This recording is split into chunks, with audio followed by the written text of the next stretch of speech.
السلام علیکم پیارے بچوں، تو میں ہوں آپ کی پیاری شزا۔ آج کی ہماری کہانی ہے 12 شہزادیاں۔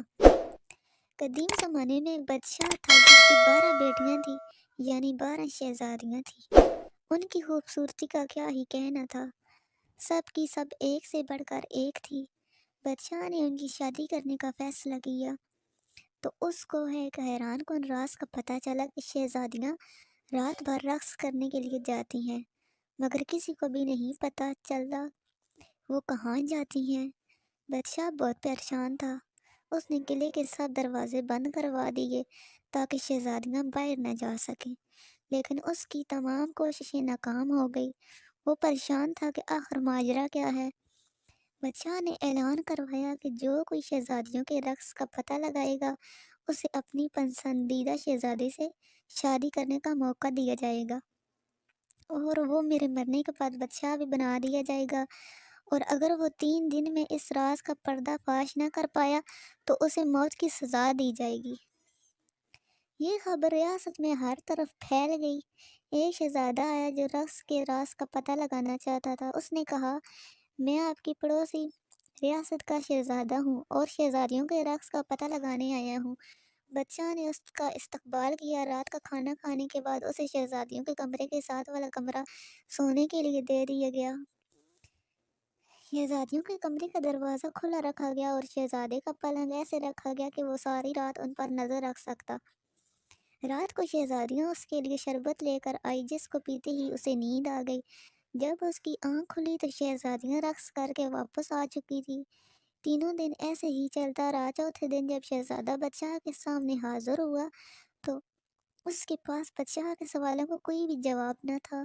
بادشاہ نے اسے موت کی سزا دے دی۔ یوں ہی بہت سے لوگ آئے لیکن سب ناکام رہے۔ پھر ایک دن ایک زخمی سپاہی اپنی قسمت آزمانے بادشاہ کی ریاست کی طرف چل پڑا۔ راستے میں اسے ایک بڑھیا ملی۔ سپاہی نے بڑھیا کی مدد کی۔ بڑھیا نے بدلے میں اسے ایک پوشاک دی اور کہا کہ یہ پہن کر تم کسی کو نظر نہیں آؤ گے، اور یہ بھی بتایا کہ جو جوس شہزادیاں تمہیں دیں وہ مت پینا۔ سپاہی بادشاہ کی ریاست میں پہنچ گیا۔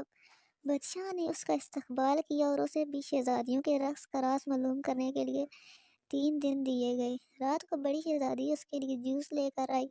سپاہی کیونکہ بہت ہی ذہین تھا، اس نے جوس پی تو لیا مگر نگلا نہیں، کیونکہ اس منہ میں رکھا ہوا تھا۔ جیسے ہی شہزادی کمرے سے باہر نکلی تو اس نے منہ سے نکالا اور سونے کی اداکاری کرنے لگا۔ شہزادیاں اس کو سوتا دے کر خوش ہوئی اور رقص کرنے کے لیے تیار ہو گئی۔ سب سے بڑی شہزادی نے اپنا پاؤں زور سے اپنے پلنگ پر مارا تو وہ زمین دوز ہو گیا، اور پھر ساری شہزادیاں اس خفیہ راستے سے نیچے اترنے لگی۔ سپاہی یہ سب دیکھ رہا تھا۔ اس نے بڑھیا کی دی ہوئی پوشاک پہن لی اور ان کا پیچھا کرنے لگا۔ آدھا راستہ اترنے کے بعد چھوٹی شہزادی کو شک ہوا کہ شاید کوئی اس کے پیچھے ہے، مگر وہ پوشاک کی وجہ سے سپاہی کسی کو بھی نظر نہیں آ رہا تھا۔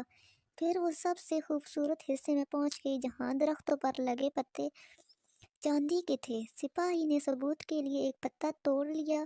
اس کے توڑتے ہی ایک زوردار آواز آئی جس سے سب ڈر گئے۔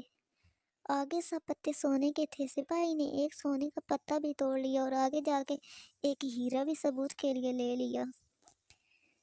پھر شہزادیاں ایک جھیل کے کنارے پہنچ گئی جہاں 12 شہزادے ناؤ کے ساتھ ان کا انتظار کر رہے تھے۔ ہر ایک شہزادی ایک شہزادے کے ساتھ بیٹھ گئی۔ سپاہی چھوٹی شہزادی کے ساتھ بیٹھا رہا اور سب جھیل کے دوسرے کنارے پہنچ گئے جہاں ایک عالی شان قلعہ تھا، اور وہاں ساز بج رہے تھے اور ان کی دھن پر سب شہزادیاں رقص کرنے لگی۔ صبح 3 بجے تک یہ سب چلتا رہا، جب تک ان کے جوتوں میں جھید ہو گئے، اور پھر سب واپس آ گئی اور سپاہی بھی جلدی سے بھاگ کر اپنے کمرے میں جا کر سو گیا کہ کسی کو شک نہ ہو۔ یہ سلسلہ کئی دن تک چلتا رہا۔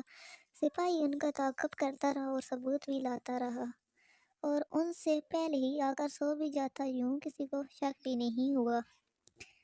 جب فیصلے کی گھڑی آئی تو بادشاہ نے سپاہی کو بلایا۔ سپاہی نے کہا، جی بادشاہ سلامت۔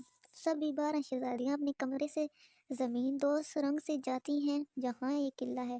اس نے ثبوت بھی دکھایا۔ شہزادیوں نے یہ سب مان لیا۔ بادشاہ نے اس سپاہی کو خوب انعام سے نوازا اور پوچھا، میری کس بیٹی سے شادی کرنا چاہتے ہو؟ اس نے سب سے بڑی شہزادی کو پسند کیا اور پھر دونوں کی شادی ہو گئی۔ بادشاہ نے اعلان کیا کہ میری وفات کے بعد میرا داماد اس سلطنت کا بادشاہ ہوگا اور پھر سبھی ہنسی خوشی رہنے لگے۔ اگر آپ کو میری ویڈیو پسند آئے تو please like share and comment کر دیں اور چینل کو پلیز لازمی سبسکرائب کر دیں۔